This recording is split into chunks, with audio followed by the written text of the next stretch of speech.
Itu Alhamdulillahilladzi hadana lihaza wa ma kunna linahtadiya laula an hadallah. Alhamdulillahilladzi arsala rasulahu bil huda wa dinil haq liyuzahu ala dini kulli wa kafa billahi syahida.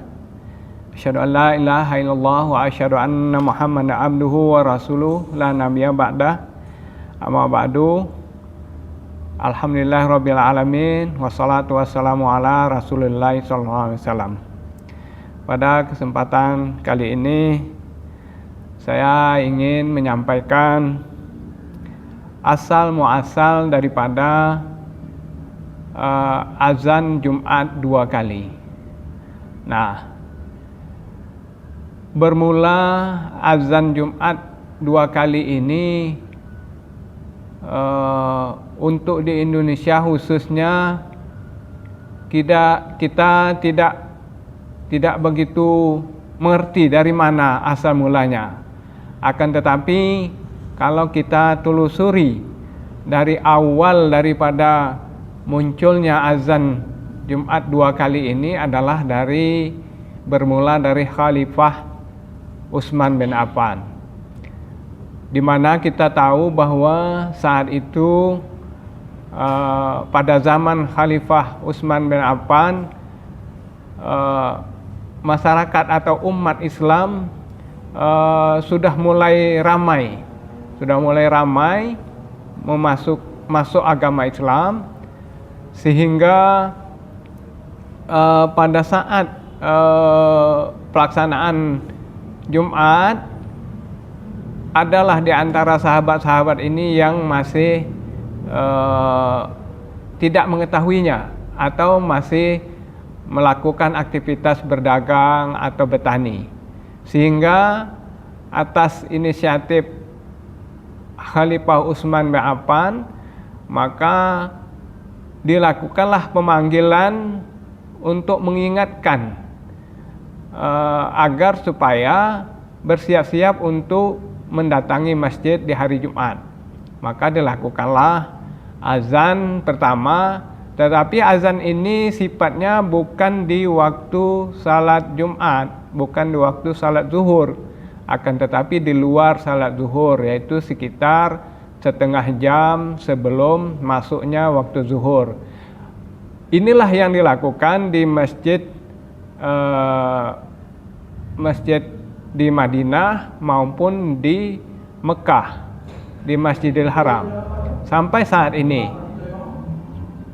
Sebagaimana kita ketahui, kalau kita melaksanakan ibadah haji atau umroh pada hari Jumat, mereka selalu mengumandangkan azan sekira setengah jam sebelum pelaksanaan salat Jumat itu. Nah, ini asal muasal daripada azan 2 kali di hari Jumat. Kita tidak mengetahui kenapa sampai saat ini masih banyak orang melakukan di waktu salat Jumat itu azan 2 kali, sehingga bermasalah dengan sunat qabliyatan Jumatnya. Dan mungkin kita menyangka itu adalah dari mazhab Imam Syafi'i. Nah, pada kesempatan ini ingin saya sampaikan bahwa tuduhan bahwa itu dari mazhab Imam Syafi'i adalah tidak berdasar. Kalau kita lihat lagi dari fikih atau tafsirnya Imam Syafi'i menjelaskan tentang surat Al-Jum'at ini, dengan tegas Imam Syafi'i mengatakan bahwa aku lebih suka apa yang dilakukan oleh Rasulullah. Saya ulangi sekali lagi, dengan bijaksana Imam Syafi'i menjelaskan tentang azan 2 kali ini, aku lebih suka apa yang dilakukan oleh Rasulullah. Begitu cerdasnya jawaban Imam Syafi'i terhadap azan 2 kali ini. Oleh karena itu, sebaiknya kita melakukan evaluasi kembali umat Islam ini agar jangan sampai kita mengada-ngadakan yang sesungguhnya tidak ada. Nanti khawatirnya kita melakukan perbuatan menambah-nambah. Barang siapa yang menambah-nambah daripada hal-hal di dalam hukum-hukum di dalam agama Islam, maka dia dikategorikan dilalah. Nah, dilalah itu pinnar. Nah, jangan sampai kita terjebak ke masalah ini. Nah, kita harus hati-hati. Oleh karena itu, sesungguhnya azan 2 kali itu memang tidak ada. Memang tidak ada. Itu, dan kita pun tentu berpikir, ini azan 2 kali di hari Jumat ini dari mazhab siapa? Memang kalau kita lihat hukum fikih memang tidak ada menjelaskan hal itu. Oleh karena itu, mari kita kembali lagi melihat hukum-hukum fikih yang jangan sampai kita keluar dari rel-rel yang telah ditetapkan oleh Rasulullah SAW. Nah, kemudian dalam masalah ketika khatib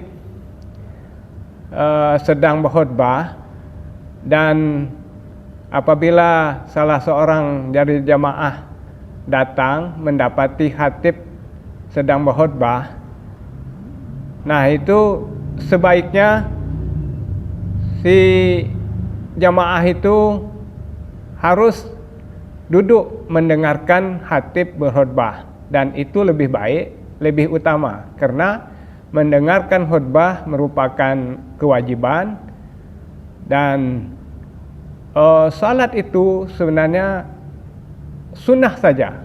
Jadi di dalam fikih Islam kita lebih baik melaksanakan kewajiban yang wajib daripada yang sunnah, kecuali ditentukan lain oleh khatib. Sebagaimana hadis yang sahih ketika Rasulullah SAW sedang berkhutbah, lalu salah seorang sahabat masuk, langsung duduk dan ditegur oleh Rasulullah agar melaksanakan salat sunat. Nah, oleh karena itu pada kesempatan kali ini saya ingin tegaskan bahwa kecuali ditentukan lain oleh khatib, karena di dalam ruang dan waktu khatib khutbah itu memang sepenuhnya dikuasai oleh khatib. Makmum sedikit pun tidak boleh berbicara kecuali diperintahkan oleh khatib. Sebagaimana hadis yang telah kita sering dengar bahwa ketika Rasulullah SAW memerintahkan salah seorang sahabat untuk salat sunat. Nah, ini memang kewenangan khatib. Terkadang kita terlalu inisiatif, belum sempat diperintahkan oleh khatib kita langsung melaksanakan salat sunat. Nah, ini yang saya katakan perlu kita pelajari kembali, bahwa salat itu adalah sunat kecuali diperintahkan oleh khatib. Jadi kalau seandainya kita telat datang, khatib sedang berkhutbah, kalau seandainya tidak ada perintah dari khatib, maka kita langsung saja duduk mendengarkan khutbah Jumat. Nah, ini tata caranya di dalam kita melaksanakan sholat Jumat, yang seringkali kita keliru di dalam hal ini. Sebagaimana kita maklumi bahwa khatib berhak untuk melakukan berbicara dengan jemaah, dan itu tidak membatalkan jemaah itu sendiri. Nah, ini jadi dalam salat Jumat itu khatib khutbah itu bebas, dia mau mengajak jamaahnya berbicara, berdialog tanpa mengurangi nilai pahala atau tanpa membatali daripada salat Jumat jamaah itu. sepanjang khatib yang ngajak berbicara. Ini daripada hadis itu yang kita pahami gitu. Oleh karena itu, mari sama-sama kita pelajari lagi hukum-hukum Islam ini agar jangan sampai kita tersalah daripada memaknai suatu hadis itu. Ini yang dapat saya sampaikan. Lebih kurang mohon maaf. Wabillahi taufiq wal hidayah. Wassalamualaikum warahmatullahi wabarakatuh.